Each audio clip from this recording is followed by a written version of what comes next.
오늘 말씀 로마서 8장 5절에서 8절 보겠습니다. 5절에서 8절. 육신을 따르는 자는 육신의 일을, 영을 따르는 자는 영의 일을 생각하나니 육신의 생각은 사망이요 영의 생각은 생명과 평안이니라. 육신의 생각은 하나님과 원수가 되나니 이는 하나님의 법에 굴복하지 아니할 뿐 아니라 할 수도 없음이라. 육신에 있는 자들은 하나님을 기쁘시게 할 수 없느니라. 오늘 말씀의 제목은 육신을 쫓는 자와 영을 쫓는 자입니다. 지난주에는 성도에게 정죄함이 없다는 말씀을 봤어요. 정죄함이 없다는 것은 너는 죄가 있기 때문에 법정에서 판단을 받아야 된다는 기소를 당하는 것입니다. 그러니까 이 예수를 믿는 사람은, 성도는 이 기소를 당하지 않으므로 아예 법정에 서지 않게 되어 자유자가 된 거예요. 우리가 정죄받지 않는 이유가 바로 우리 속에 있는 죄와 사망의 법보다 더 강한 생명의 성령의 법이 우리 안에 있기 때문이라고 했고요. 이 법은 우리가 죄를 지으려고 하는 그 육신의 속성보다 훨씬 더 강함으로 우리를 육신을 따르지 않고 영을 따라 행함으로 율법의 요구를 따라서 성화를 이루게 한다고 했습니다. 그것이 가능한 것이 우리는 연약해요. 할 수 있는 것이 없어요. 그런데 율법의 요구를 모두 우리가 이룰 수 없지만 하나님께서는 하실 수 있다 그랬잖아요. 그게 무엇이냐? 바로 예수 그리스도께서 이 땅에 오셔가지고 그 율법의 요구를 다 이루신 거예요. 그리고 우리의 죄를 예수님께서 대신 짊어지시고서 그 죄값인 그 죽음을 예수님께서 당하셨습니다. 바로 그것을 믿기만 하면 우리들의 영이 다시 살아나서 하나님과 교통하게 되므로 우리가 하나님의 뜻을 이루면서 사는 삶, 그러면서 선을 행할 수 있게 하셨다고 했습니다. 오늘 본문은 불신자와 성령으로 거듭난 성도 사이에 서로 다른 삶의 모습을 언급하고 있어요. 이것은 성도의 마땅한 삶이 어떠한 것인가를 교훈해 줌으로써 우리 성도에게 영을 쫓아서 사는 삶, 그러한 삶을 살아가도록 촉구하고 격려하는 그러한 말씀입니다. 5절에 육신을 쫓는 자는 육신의 일을, 영을 쫓는 자는 영의 일을 생각한다 그랬습니다. 우리에게는 육신을 쫓는 자와 영을 쫓는 자, 그 두 자아가 있어요. 그리고 또 뭐가 있냐면은 여기서 얘기하는 또 육신을 쫓는 자는 불신자들, 또 영을 쫓는 자는 우리 성도들을 얘기를 합니다. 또 우리가 육신을 가지고 있기 때문에 이것이 또 우리 안에 또 같이 공존하고 있어요. 이 육신을 쫓는 자는 죄악으로 가려는 성향을 가진 부패하고 타락한 인간의 본성, 즉 육신의 부패성을 쫓아가는 자아를 얘기를 합니다. 이런 육신의 일은 하나님을 기쁘시게 하지 못하는 것은 물론이고요. 결국 결과가 뭐라 그랬어요? 사망에 이르게 한다 그랬습니다. 그러한 죄들이 어떤 것인가 하면은 베드로전서 4장 3절에 보면은 음란과 정욕과 술 취함과 방탕과 연락과 무법한 우상 숭배들이라 그러면서 쫙 나열되어 있어요. 그리고 영을 쫓는 자는 중생한 영으로 성령의 인도함을 쫓아 사는 성도들을 말해요. 그리고 영의 일은 성도가 마땅히 맺어야 할 성령의 열매로서 하나님께서 기뻐하시는 것들입니다. 이것은 갈라디아 5장 22절과 23절에서 말하고 있는 성령의 열매입니다. 사랑, 희락, 화평, 오래 참음, 자비, 양선, 충성, 온유와 절제들. 영을 쫓아 사는 성도는 바로 이러한 영의 일을 생각한다는 거예요. 여기서 생각한다는 것은 단순히 그냥 사고하는 그런 차원을 넘어서 관심과 의지를 가지고 추구한다는 그러한 의미예요. 이것은 본래 이해한다라는 말이었는데 로마서 12장 3절에 나오는 생각을 품는 것입니다. 생각을 간절하게 품는 것. 그리고 거기서 한 걸음 더 나아가서 마음으로 추구하는 것으로 무엇인가를 마음에 두고 소원을 가지고 그것을 사모하며 갈구하는 것을 말해요. 우리가 오후 예배 시간에 골로새서를 보는데 의와 진리로 우리가 새 사람이 되었는데 새 사람이 되어서 뭘 하라 그랬죠? 위의 것을 찾으라 그랬습니다. 근데 위의 것을 찾기 위해서 가장 먼저 뭘 하라 그랬냐면은 위의 것을 생각하라 그랬어요. 내가 무슨 일을 하기 위해서는 먼저 뭘 해야 되죠? 생각해야 되잖아요. 생각하지 않고서 내가 그 일을 할 수가 없어요. 우리가 무엇을 하든지 그 일을 하기 위해서는 가장 먼저 생각해야 돼요. 영의 일, 즉 이러한 것들이죠. 사랑해야지, 용서해야지, 또 기쁘고 감사한 생활을 하라 그랬는데 기쁘게 생활해야지, 감사해야지, 무엇을 감사의 제목을 찾고, 그리고 화평해야지, 화목해야지, 내가 참아야지, 양보해야지, 그리고 내가 먼저 베풀어야지. 하나님께서 맡기신 이 작은 일이라도 내가 열심을 내고 그 일에 충성해야지. 예수님의 마음, 온유하고 겸손함을 내가 소유해야지 하면서 늘 위의 것을 생각하는 그 가운데에서 우리가 그것을 행하는 거예요. 6절에 육신의 생각은 사망이요 영의 생각은 생명과 평안이다 그랬습니다. 육신의 생각은 부패하고 타락한 인간 본성이 추구하고 있는 죄의 성향이라고 할 수 있어요. 이것을 달리 표현하면은 육신의 정욕, 이라고 할 수 있고요. 우리의 그 죄악된 마음이라고도 할 수 있습니다. 그리고 육신의 생각이 결국이 왜 사망인지는 이제 뒤에 7절과 8절에서 보도록 하고요. 여기서 사망은 하나님과 관계가 단절된 그 자체를 의미를 해요. 단지 우리의 목숨이 끊어진 것이 아니라 하나님과의 단절이 사망이라는 거죠. 왜 그렇게 했어요? 참생명, 영생을 소유하신 분이 하나님이시고 하나님 자체가 생명이시잖아요. 생명이신 하나님과 단절됐다는 것은 내가 그 생명에 참여하지 못하고 있다는 것입니다. 그처럼 하나님과의 관계가 단절된 자에게서 진정한 소망이 있을 수 없다는 것입니다. 다만 그에게 하나님의 최후의 심판만 기다리고 있으니 그 자체가 사망인 것이고, 참생명이신 하나님, 영원한 생명을 소유하신 하나님과 단절되었으니 죽은 거예요. 한편으로 사람이 육신의 생각대로 살면 우리의 그 심령에서 그 영적인 역사가 끊어집니다. 그리고 흑암의 세계를 만나게 돼서 하나님과 점점 멀어지고 점점 더 어두운 사망의 음침한 골짜기에 빠지게 되는 거예요. 그런데 영의 생각은요, 생명과 평안이라고 했어요. 영의 생각은 성령께서 지배하시는, 또 성령의 지배와 인도를 받는 그러한 생각을 가리킵니다. 이것은 하나님과의 관계가 이제 회복되고 그 관계를 굳건하게 지속하는 것을 의미하고 있어요. 그 자체가 이미 영생인 거죠. 하나님과 연결이 되었으니까요. 영원한 생명이신 하나님과. 때문에 이러한 자는 살아있으니 소망이 있고 그 소망 가운데에서 항상 평안을 누리게 돼요.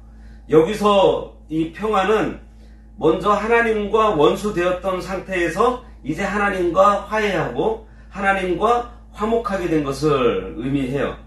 그래서 마음의 안정을 누리게 되고 더 나아가서 그 하나님과의 그 화목된, 하나님과의 화평한 것이 우리에게서 나와서 이웃과도 화목한 삶을 살도록 이게 해준다는 것입니다. 그리고 이것은 장차 맞이하게 될 천국에서의 삶에 앞서서 이미 내 마음의 상태가 천국을 이룬 것이죠. 그 천국을 지금 살아있는 현재의 삶에서 우리가 누리게 되는 것이라고 할 수 있습니다. 이렇게 중생한 영과 성령의 인도를 따라서 살 때에는 하나님이 가까워지고 교제하면서 생명의 산 역사가 일어나게 돼요. 이 새의 생명으로 우리가 날마다 자라면서 참된 평안과 안식을 누리게 된다는 것입니다. 7절에 육신의 생각은 하나님과 원수가 되나니 이는 하나님의 법에 굴하지 아니할 뿐 아니라 할 수도 없음이니라. 여기서 육신의 생각은 하나님과 원수가 된다 그랬습니다. 하나님과 원수가 된다는 것은 마땅히 위해야 할 하나님을 위하지 않는 것은 물론이고 하나님을 대적하는 사탄의 권세에 지배당하는 것을 말하고 있어요.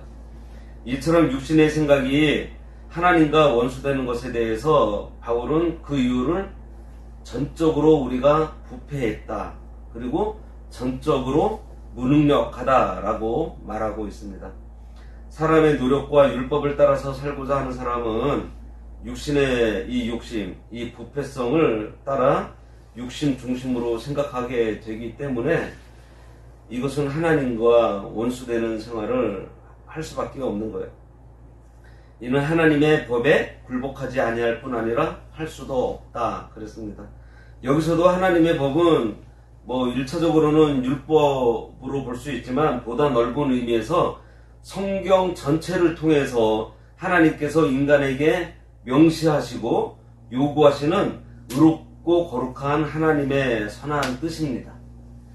한편 율법이 영적인 것인 줄 알면서도 이 타락하고 이 부패한 인간 본성은 율법에 순종하기보다는 도리어 그에 반항하면서 범법하는 그 성향들이 나타난다는 그 사실에 대해서 이미 우리가 앞에서 여러 번 살펴봤었습니다. 여기서 보면은 할 수도 없다고 했는데 이것은 인간이 전적으로 부패했고 그 무능력하다는 것입니다. 아담의 범죄로 우리가 죄의 책임을 전가받은 이 인간의 그 선을 행할 능력을 완전히 상실하게 되었다는 것. 선을 행할 수도 없는. 그래서 시편 14편 1절에 보면요. 어리석은 자는 그의 마음에 이르기를 하나님이 없다 하는도다. 그들은 부패하고 그 행실이 가증하니 선을 행하는 자가 없다. 이렇게 말씀하고 있어요. 여기서 선은 그냥 도덕적인 의미의 선이 아니고 완전한 선이 되시는 하나님과의 관계 안에서 행하는 선을 얘기를 하는 거예요. 그래서 선을 행할 수 없는 상태를 전적 부패라고 지금 얘기를 하고 있는 거고요. 그리고 인간은 하나님의 법을 자발적으로 순종할 때 얻는 기쁨을 누리게 되고 그리고 구원의 원리를 스스로 파악할 수 있는 능력을 완전히 상실했다는 거예요. 그래서 자신의 힘으로는 우리 인간이 스스로 구원을 이룰 수 없게 되었는데 이것을 가리켜 전적 무능력이라고 말을 하고 있어요. 아무튼 이러한 인간의 전적 부패와 무능력은 하나님께서 친히 인간을 구원하시기 위해서 능동적으로 역사하시지 않았다면 우리는 그냥 망하는 길밖에 없었습니다. 그냥 죄와 사망 가운데 멸망받을 수밖에 없는 그러한 상태에 우리가 있는데 하나님께서 직접 능동적으로 우리를 거기서 건져내 주신 거예요. 8절에 육신에 있는 자들은 하나님을 기쁘시게 할 수 없느니라. 육신에 있는 자, 앞에서 우리가 봤지만 육신의 생각대로 육신을 쫓아서 사는 자, 부패한 인간 본성을 쫓아서 사는 우리 그냥 이 일반 자연인을 말해요. 이들이 하나님을 기쁘시게 할 수 없다는 것은 사실 너무도 당연합니다. 왜냐하면 저들은 죄를 범하면서도 죄가 죄인 줄 여기지 않아요. 그러다 보니까 하나님을 두려워하지도 않고 로마서 3장 18절에 보면요. 그들의 눈앞에 하나님을 두려워함이 없느니라 함과 같으니라는 말씀이 있습니다.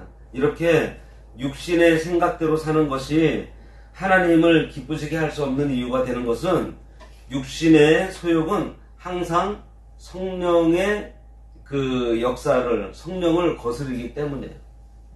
갈라디아 5장 17절에도 보면요.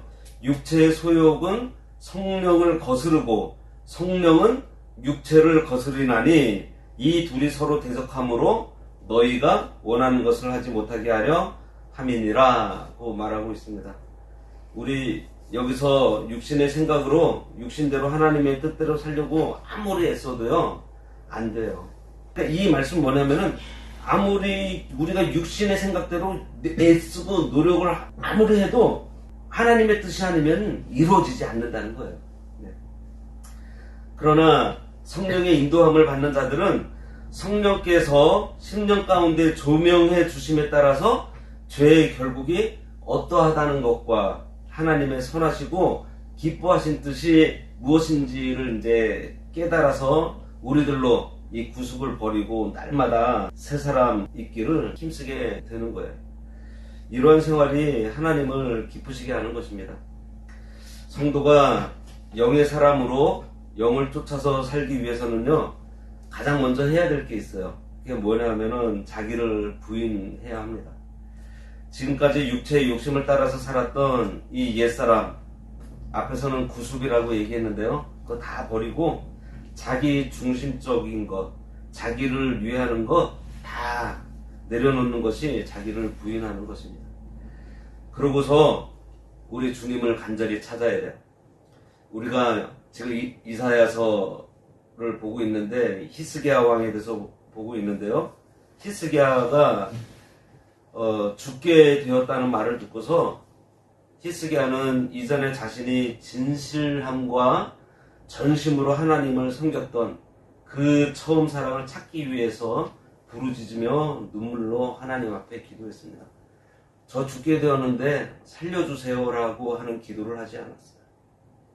모든 것을 하나님께 다 맡기고 하나님만 의지했더니 무려 하나님께서 15년이라는 생명을 연장시켜 주셨습니다. 예레미야 29장에도 보면은 너희가 전심으로 나를 찾고 찾으면 만나게 될 것이다 라고 해주셨어요. 그렇게 하나님께서 만나주시고 응답해 주시면 이제는 하나님의 말씀, 하나님의 이 약속을 붙들고서 그 말씀을 우리가 생명으로 여기고 반드시 순종해야 합니다. 그런 가운데 하나님의 이 말씀이 꿀송이보다 달아서 하나님의 말씀을 순종하는 것이 기쁘고 즐거운 일이 돼요. 그 일을 또 하나님께서 기뻐하시는 거예요. 이렇게 사는 사람은 하나님의 말씀이 꿀송이보다 달게 돼서 더욱 하나님의 말씀을 사모하게 되고 또 그 말씀대로 순종하게 되면서 성화를 이루어 나가는 것입니다. 우리가 예수 믿는 사람으로서 내가 예수 믿는 사람으로서 능력이 나타나지 않는 이유는 순종하지 않기 때문이에요. 순종해보세요. 한 걸음 발을 띄워보시고 나아가 보세요. 그러면요 하나님께서 이미 다 준비해 보셨습니다. 그것을 우리가 성취하는 그러한 맛을 느끼게 돼요. 다음 시간에는 영으로 살아야 하는 것이 우리가 하나님의 자녀가 되었기 때문이라는 말씀인데 그걸 살펴보도록 하겠습니다. 기도하겠습니다. 하나님 아버지의 생명에 참여함으로 영생을 살아가는 우리들인데 영으로 살지 못하고 여전히 육신의 일을 도모하며 따르고 있는 저희들을 불쌍히 여겨 주시옵소서. 저희들 성령의 요구를 따라 영의 일을 생각하며 하나님을 기쁘시게 하는 삶을 살아가기를 원하오니 자기를 철저하게 부인하고 진실함과 전심으로 선을 행하며 하나님 앞에 순종할 때에 저희들과 만나주시고 늘 승리함으로 하나님을 기쁘시게 하여 의와 평강을 누리도록 저희들의 인생에 하나님께서 역사해 주시기를 간절히 바라고 원하오며 예수님의 이름으로 기도드리옵나이다. 아멘.